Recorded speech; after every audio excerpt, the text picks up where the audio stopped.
The Pacific Ocean stretched endlessly in all directions, its surface deceptively calm on the morning of June 19, 1944. Beneath these tranquil waters, death prowled in the steel hull of USS Kavala, a Gato-class submarine whose crew had been hunting Japanese ships for months. Commander Herman Jacob Kostler peered through the periscope, his weathered hands steady despite the weight of the moment that would soon reshape the Pacific War. In the distance, smoke plumes rose from what appeared to be a massive Japanese fleet. Unaware that their nemesis lurked beneath the waves, the Battle of the Philippine Sea had begun hours earlier, with American and Japanese carrier forces clashing in what would become known as the Great Marianas Turkey Shoot. Above the surface, Grumman Hellcats danced deadly ballets with Japanese Zeros, while below, Kavala maintained perfect silence. Shōkaku had been in the process of refueling and rearming aircraft, and was in an extremely vulnerable condition,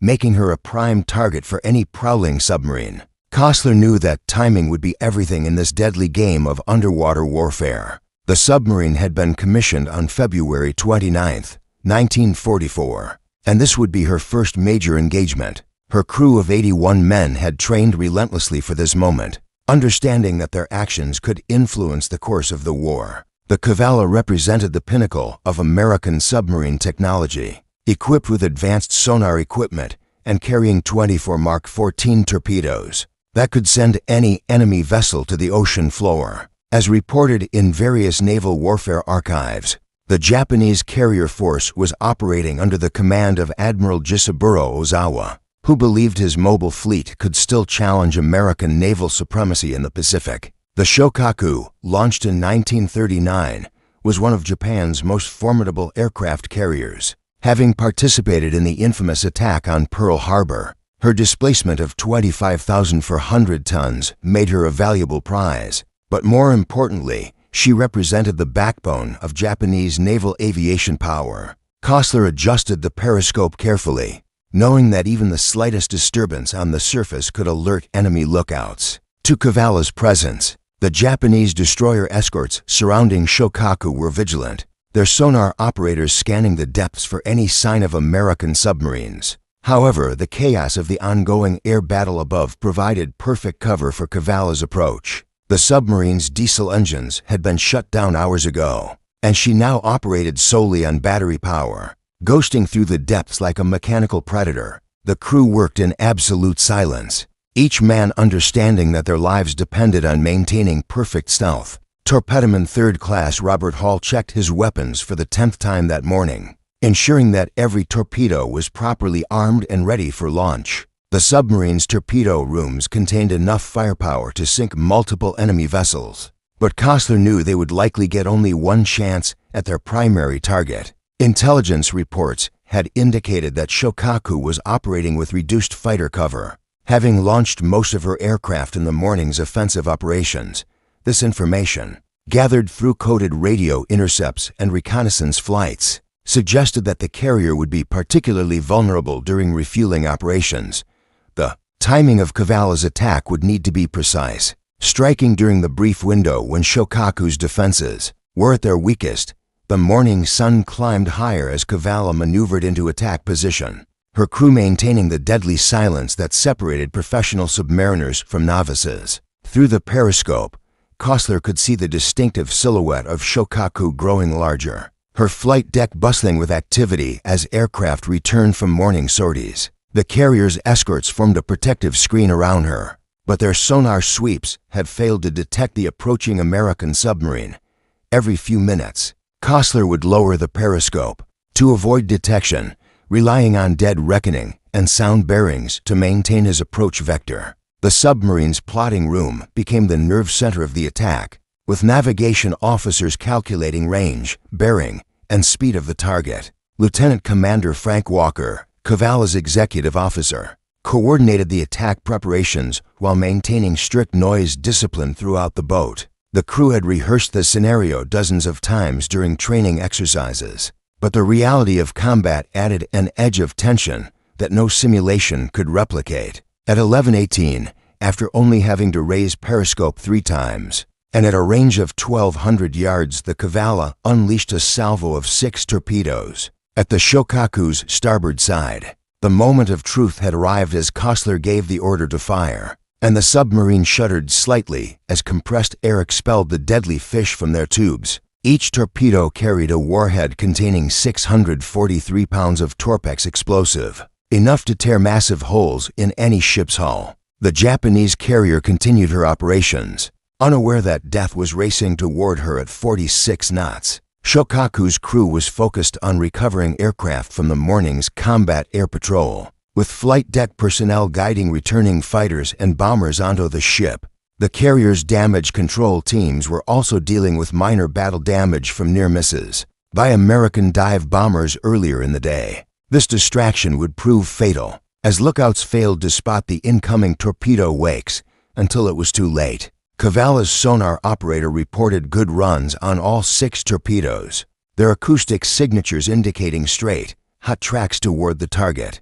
Kostler ordered the submarine to rig for depth charges immediately after firing, knowing that the Japanese escorts would react with overwhelming force. Once the torpedoes struck, the crew secured loose equipment and braced themselves for the violent counterattack that was certain to follow. The first torpedo struck Shōkaku's starboard side at frame 47, tearing a massive hole in her hull below the waterline.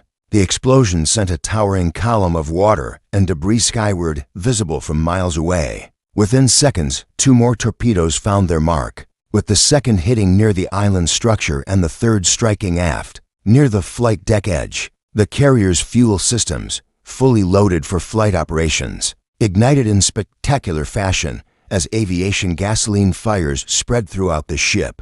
Aboard Shōkaku, damage control parties rushed to contain the flooding and fires, but the torpedo damage was catastrophic. The carrier began listing to starboard almost immediately, her compartments flooding faster than pumps could handle the incoming water. Captain Hiroshi Matsubara ordered all non-essential personnel topside as it became clear that his ship was doomed. The pride of the Japanese fleet was dying, victim of a perfectly executed submarine attack. The explosion sounds reached Kavala even at depth, confirming successful hits on the target.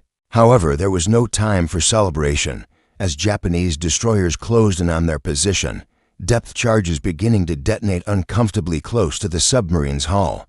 Shōkaku's death throes began immediately after the torpedo impacts, her massive hull convulsing as secondary explosions tore through her aviation fuel storage areas. The carrier's crew, many veterans of Pearl Harbor and countless Pacific battles, fought desperately to save their ship, but the damage was too extensive for any damage control effort to overcome. Captain Matsubara stood on his bridge, watching helplessly as fires spread across the flight deck and black smoke poured from the hangar spaces below. The ship that had once launched aircraft against Pearl Harbor was now settling by the bow, her proud history about to end in the depths of the Philippine Sea. The carrier's list increased rapidly as seawater poured through the torpedo holes, overwhelming the ship's pumping capacity. Below decks, damage control parties worked frantically to shore up bulkheads and establish emergency pumping. But the flooding was too severe. Aviation gasoline continued to feed the fires,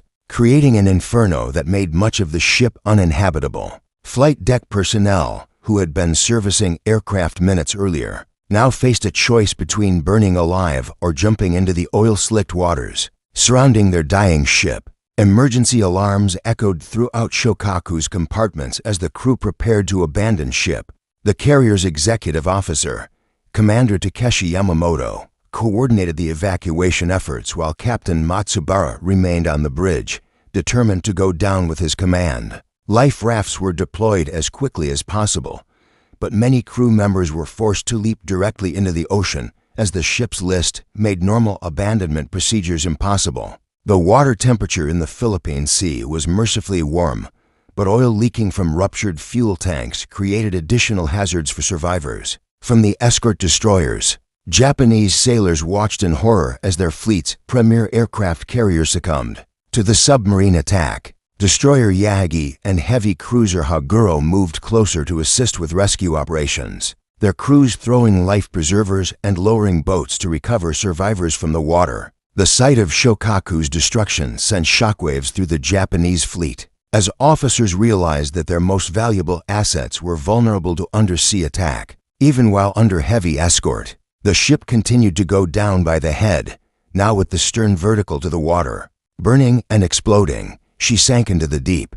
The men in the water watched the mighty Shōkaku, and some sang the ship's song with great sorrow as she disappeared at 12 p.m. This poignant scene captured the profound loss felt by the Japanese Navy as one of their most capable warships slipped beneath the waves. The carrier's final moments were witnessed by hundreds of her crew members floating in life rafts and debris fields, many of whom had served aboard her since her commissioning. The sinking of Shōkaku represented more than just the loss of a single ship. It symbolized the decline of Japanese naval power in the Pacific. The carrier had been present at nearly every major naval engagement since Pearl Harbor. From the Indian Ocean raids to the Battle of the Coral Sea, her aircraft had sunk Allied ships from Australia to Alaska, making her one of the most successful carriers in the Japanese fleet. Now she was joining the growing number of Imperial Navy vessels on the ocean floor, victims of America's increasingly effective submarine campaign. As Shōkaku's bow disappeared beneath the surface, her battle flag still flying from the mast, the Japanese fleet faced a harsh reality. Their carrier-based aviation power, carefully rebuilt after previous losses, had been decimated in a single day. The Great Marianas Turkey Shoot had already cost them hundreds of aircraft and experienced pilots, and now they had lost one of their few remaining fleet carriers. The strategic implications of this loss would resonate throughout the remainder of the Pacific War. Meanwhile, far below the surface, USS Cavallo was fighting for her own survival as Japanese depth charges exploded around her hull. With increasing accuracy, the ocean erupted in violence as Japanese destroyers converged on Cavallo's position, their crews determined to avenge the destruction of Shōkaku. Depth charges fell like deadly rain, each explosion sending shockwaves through the submarine's hull and testing the limits of her construction. Commander Kostler ordered silent running as his boat dove deeper, seeking the thermal layers that might mask their acoustic signature from enemy sonar. The crew members secured themselves as best they could, knowing that a single well-placed depth charge could crush their submarine like an empty beer can. Cavallo underwent a tremendous depth charging after firing the torpedoes that doomed Shōkaku, but was able to escape without major damage. Motors onto pieces of the submarine's underwater sound equipment burned out. During the counterattack, and a ventilation supply pipe flooded. Despite the intense punishment, the submarine's hull held together under the barrage, testament to the skill of her builders at Electric Boat Company. The crew worked frantically to repair damaged equipment while maintaining absolute silence, communicating only through hand signals and written notes. Above them, destroyer Urikaze led the hunt for the submarine, her sonar operators tracking every anomaly in the water column. Captain Susumu Kudo commanded the destroyer with the fury of a man who had just watched his fleet's flagship die, ordering his crew to drop depth charges in a systematic pattern designed to cover every possible escape route. The Japanese destroyers Hamikaze and Yukikaze joined the hunt, their combined sonar creating an acoustic net that should have trapped any submarine attempting to escape. Inside Cavallo, the crew endured nearly 3 hours of depth charge attacks, each explosion rattling equipment and testing their nerves. Electricians, mate second-class William Morrison, worked feverishly to repair damaged electrical systems while water dripped steadily through loosened seals and joints. The submarine's chief of the boat, Master Chief Petty Officer James Sullivan, moved throughout the vessel checking for damage and maintaining crew morale. During the most terrifying experience of their naval careers, the psychological pressure of depth charge attacks was as dangerous as the physical damage they could inflict. Inexperienced crew members sometimes broke under the strain, requiring constant supervision to prevent panic from spreading throughout the submarine. However, Cavallo's crew had been well-trained and maintained their discipline even as explosions bracketed their position with increasing accuracy. The submarine's pharmacists treated several men for injuries sustained during the violent shaking, including broken bones and cuts from flying equipment. Commander Kostler demonstrated exceptional seamanship during the escape, using every trick of submarine warfare to evade his pursuers. He ordered course changes at irregular intervals, varied the submarine's depth to confuse sonar operators, and used the ocean's thermal layers to mask Cavala's acoustic signature.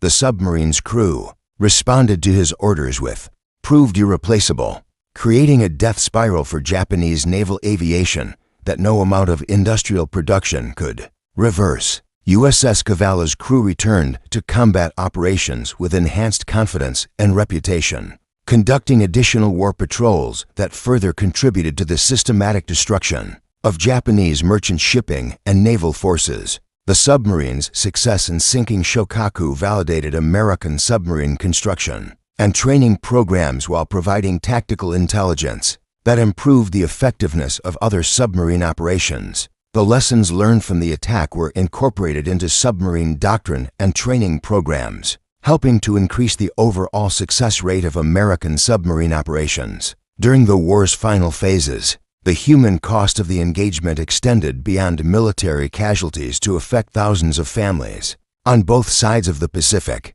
Shōkaku's crew included many experienced naval personnel, whose loss significantly impacted Japanese naval capabilities, while their families at home mourned sons, fathers, and brothers who would never return from the war. Conversely, Cavala's successful return provided relief and celebration for American families who had endured months of uncertainty about their loved ones' fate in the dangerous submarine service. Post-war analysis revealed the broader significance of submarine operations in determining the outcome of the Pacific War, with the destruction of Japanese shipping and naval forces contributing as much to Allied victory as the more visible battles fought by surface fleets and aviation units. The sinking of Shōkaku represented one of the most visible successes of the submarine campaign, but thousands of similar engagements against merchant vessels and smaller warships ultimately proved equally important in strangling Japan's ability to continue fighting. The technological and tactical innovations developed during the submarine war influenced naval doctrine for decades following the conflict, establishing principles of undersea warfare that remained relevant through the Cold War and beyond. Modern nuclear submarines trace their operational concepts directly to lessons learned during World War II, including the importance of stealth, patience, and precise timing demonstrated by Cavala's crew during their attack on Shōkaku. Today, USS Cavala serves as a museum ship in Galveston, Texas, where visitors can experience the cramped conditions and complex machinery that enabled her crew to achieve their historic victory. The submarine stands as a monument to the courage and skill of American submarine crews who fought in the Pacific, serving as a tangible reminder of the sacrifices made to secure Allied victory in World War II. Her preservation ensures that future generations can understand the human dimension of naval warfare and appreciate the technological achievements that made such victories possible. The story of Cavala's attack on Shōkaku continues to inspire naval personnel and military historians, representing the intersection of human courage, technological capability, and strategic vision that characterized American naval operations during the Pacific War. The engagement demonstrated that individual actions by small units could have strategic consequences, influencing the course of global conflict through precise execution of well-planned operations. The legacy of June 19, 1944, remains a testament to the decisive impact that dedicated military professionals can achieve when provided with proper training, equipment, and leadership in service of their nation's cause. Precision. Despite the terror of knowing that death could come at any moment from the depth charges exploding around them, the Japanese destroyers continued their attack until early evening, dropping over 100 depth charges in their attempt to destroy the submarine that had sunk their carrier. However, as darkness approached and fuel ran low, they were forced to abandon the search and rejoin the main fleet. Captain Kudo's final message to fleet headquarters reported the probable destruction of the enemy submarine, but Cavala had successfully escaped to fight another day. As the sounds of the Japanese destroyers faded into the distance, Cavala's crew began to assess the damage from their ordeal. Remarkably, despite the intensity of the depth charge attack, the submarine had suffered only minor damage and remained fully operational. The escape had been harrowing, but successful, allowing them to complete their war patrol and return to base with news of their victory. The silence that followed the Japanese depth charge attack felt almost supernatural after hours of explosive violence, broken only by the steady hum of Cavala's electric motors and the occasional drip of seawater through damaged seals. Commander Kostler cautiously raised the periscope for the first time in 4 hours, scanning the empty ocean surface where moments before Japanese destroyers had prowled. Like angry sharks, the absence of enemy vessels confirmed what sonar had already indicated. They had survived the counterattack and successfully escaped from one of the most intense submarine hunts of the Pacific War. Throughout the submarine, crew members began the careful process of damage assessment and emergency repairs. The boat's chief engineer, Lieutenant William Patterson, reported that while several systems had sustained damage, none were critical to the submarine's survival or operational capability. Water had entered through loosened joints and damaged ventilation systems, requiring constant pumping to maintain proper trim. More seriously, the intense depth charging had damaged some of the submarine's sensitive sonar equipment, reducing their ability to detect enemy ships at long range. The psychological impact of the attack was perhaps more significant than the physical damage. Several crew members exhibited signs of combat stress, having endured their first major depth charge attack under actual combat conditions. The submarine's medical officer worked to treat both physical injuries and psychological trauma, understanding that maintaining crew morale was essential for future operations. Despite their fear, every man had performed his duties with the professionalism expected of submarine service personnel. Word of Shōkaku's destruction spread quickly through allied intelligence networks, confirming what Cavala's crew already knew. They had achieved one of the most significant submarine victories of the war. The carrier's loss was particularly meaningful because of her role in the Pearl Harbor attack, making Cavala's success a form of poetic justice for the American Navy. Intelligence officers would later calculate that sinking Shōkaku removed nearly 1/3 of Japan's remaining fleet carrier capacity from the war. The strategic implications of the carrier's destruction extended far beyond the loss of a single ship. Shōkaku had been one of Japan's most experienced carriers, with a crew trained in the complex operations required for effective naval aviation. Her destruction eliminated not only the ship herself, but also hundreds of trained aviation personnel, who could not be easily replaced. The Japanese Navy's pilot training program had been severely compromised by losses earlier in the war, making every experienced aviator irreplaceable. As Cavala began her journey back to base,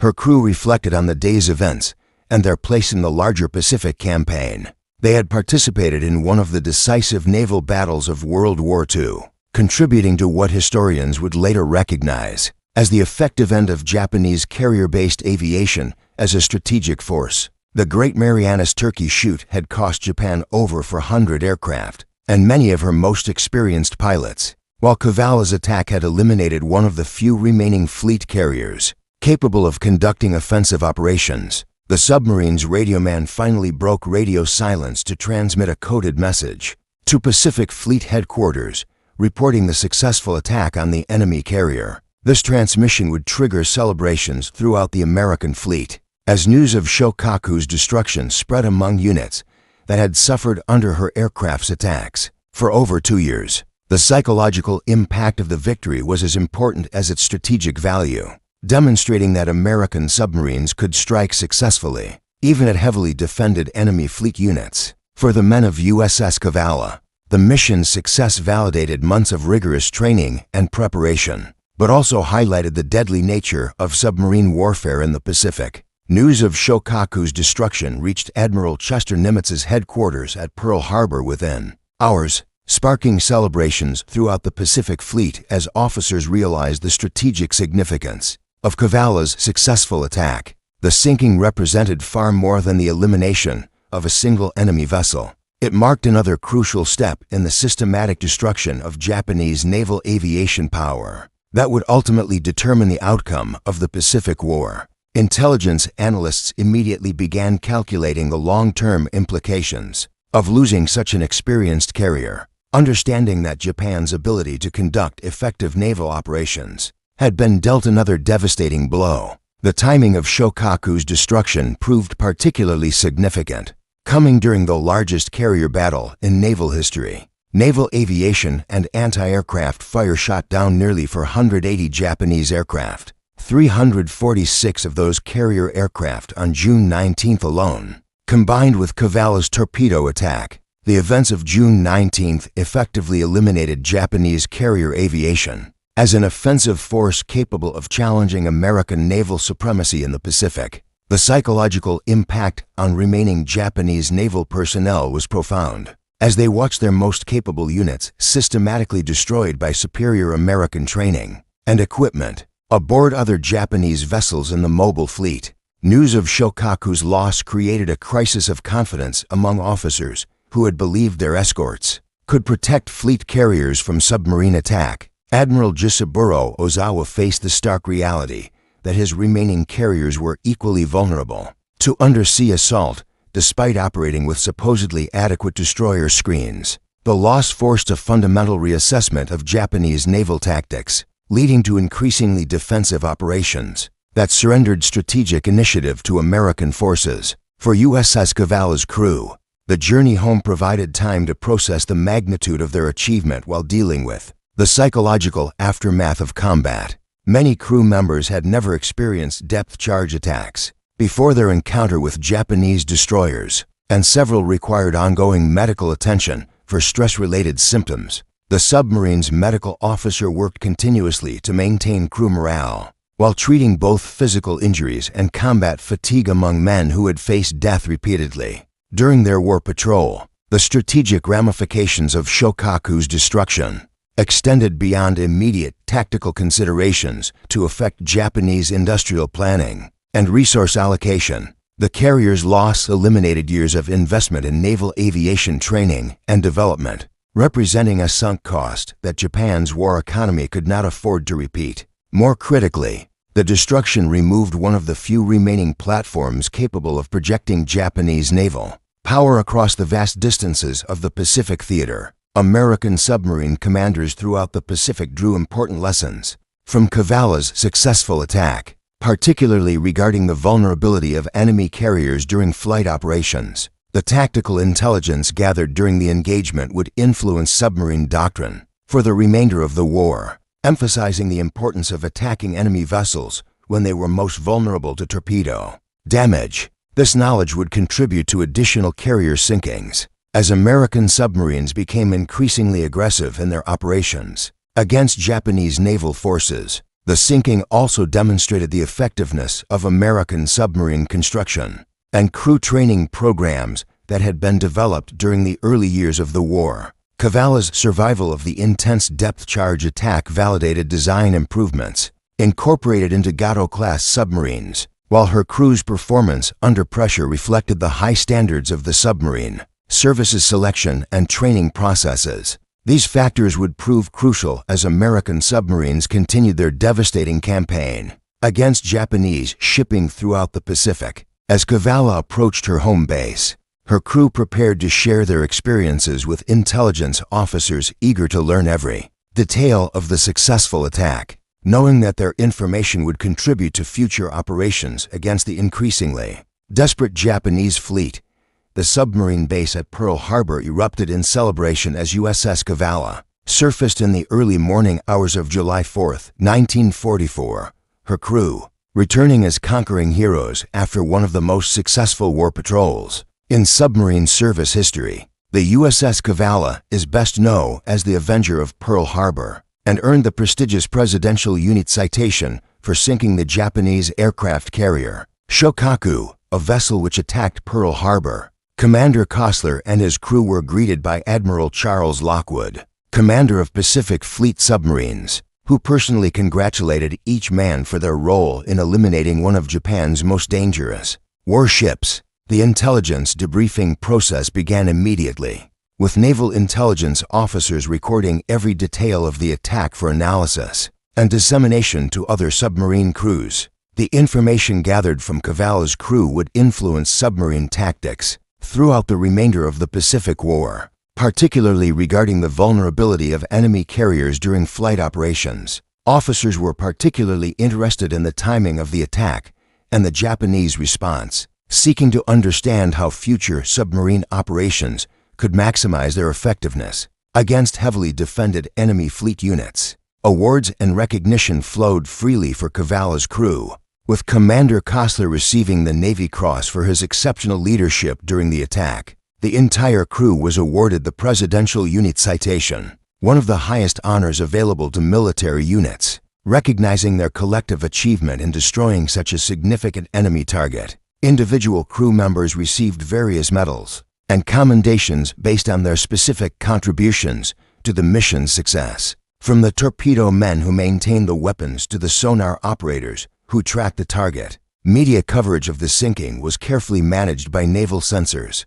who understood the propaganda value of the victory, while recognizing the need to protect operational security. The story of Cavala's success was released to American newspapers and radio stations, providing much-needed good news to a home front that had endured years of war. The narrative of the Pearl Harbor attacker being sent to the bottom by an American submarine resonated powerfully with the American public, symbolizing the nation's growing dominance in the Pacific theater. The crew's shore leave provided well-deserved rest and recreation after months of dangerous patrol duty, but many found it difficult to readjust to normal activities after their intense combat experience. The submarine service's medical staff worked with crew members experiencing what would later be recognized as post-traumatic stress disorder, providing counseling and support to help them process their experiences. The Navy's understanding of combat stress was limited compared to modern standards, but efforts were made to ensure that submarine crews remained effective for future operations. Training commands throughout the submarine service studied Cavala's attack in detail, incorporating lessons learned into instruction programs for new submarine crews. The successful engagement demonstrated the importance of patience, precision, and aggressive action when opportunities presented themselves. Future submarine commanders would benefit from understanding how Kostler had positioned his boat for the attack and managed the subsequent depth charge evasion, techniques that would save lives and increase mission success rates. The psychological impact of Cavala's victory extended beyond the submarine service to influence broader American naval strategy in the Pacific. The successful attack demonstrated that Japanese fleet carriers, previously considered nearly invulnerable when properly escorted, could be destroyed by well-trained submarine crews operating modern boats. This knowledge encouraged more aggressive submarine operations against high-value enemy targets, contributing to the accelerated pace of Japanese naval losses during the final years of the war. As preparations began for Cavala's next war patrol, her crew understood that they had participated in one of the defining moments of the Pacific War, helping to turn the tide of battle in favor of American forces. The sinking of Shōkaku by USS Cavala on June 19, 1944, marked a decisive turning point in the Pacific War that resonated far beyond the immediate tactical victory achieved by a single submarine crew. The attack eliminated one of Japan's last effective fleet carriers, while simultaneously demonstrating the vulnerability of even heavily defended enemy naval units to American submarine operations. Historical analysis would later reveal that this single engagement, combined with the air battles of the Great Marianas Turkey Shoot, effectively ended Japan's ability to conduct offensive carrier operations for the remainder of World War II. The events of June 19, 1944 destroyed the naval air power of Japan, while the attack by U.S. forces the following day focused on the ships of the IJN, almost completely eliminated Japan's remaining carrier force. The strategic implications of this destruction extended throughout the final year of the Pacific War, as Japanese naval forces were increasingly restricted to defensive operations that could not prevent American advances toward the Japanese home islands. The loss of experienced pilots and aviation personnel